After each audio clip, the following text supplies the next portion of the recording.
Hello, everybody, and welcome back to the Data Playbook.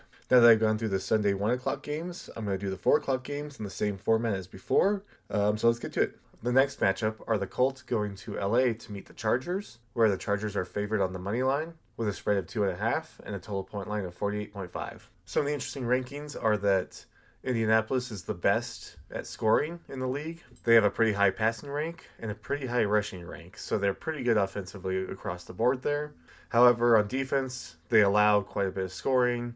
They also allow quite a bit of passing. Looking at the Colts, they're one of the best passing teams in the league with a rank of 5, and they have about an average rank for rushing.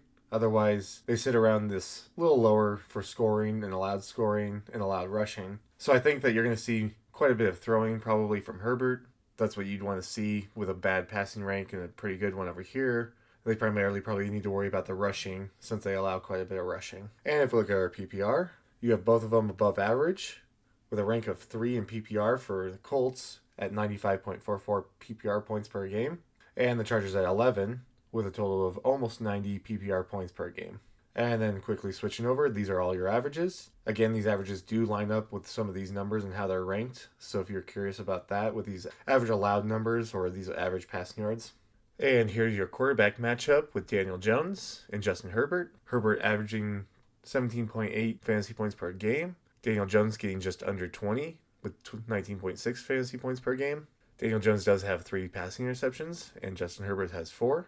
And Herbert also has a rushing fumble that he lost. If we switch over to the averages, this is what you get per game for these guys. And of course, broken down by week if you want to look into that in more detail. And here are your running backs for this matchup with Jonathan Taylor.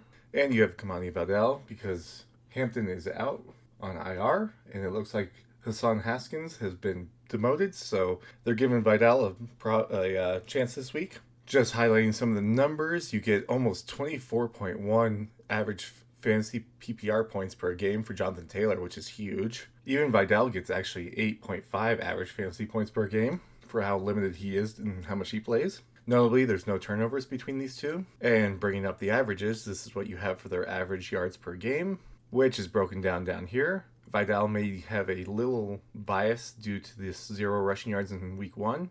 18 with 4 carries, that still probably holds. But last week with 124 rushing yards, that's pretty impressive. So we'll see if we can continue that trend.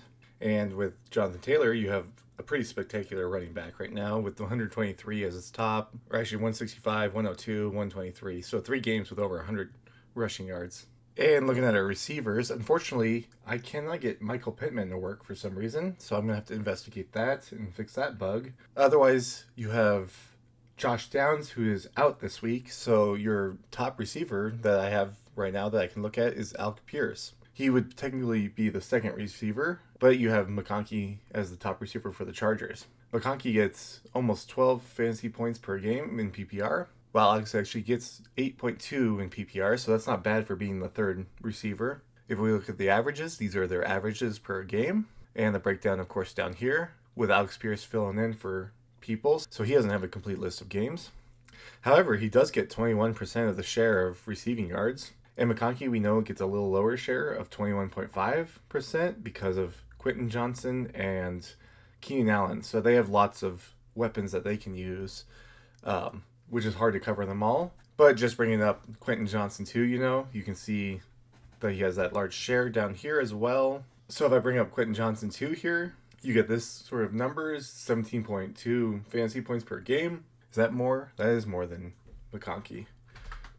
So if I move this over here, yeah, you get more than McConkey for Quentin Johnson. He does have 1 turnover this season. And if we look at the averages, that's what you get, and that's the breakdown. So I think Quentin Johnson's the highest receiving share on the team, with Keenan Allen being actually second, and McConkey for being the number 1 receiver being third, actually. And then finishing up with our tight ends, you have Tyler Warren. I guess Will Disley lost the starting position, so it's this guy.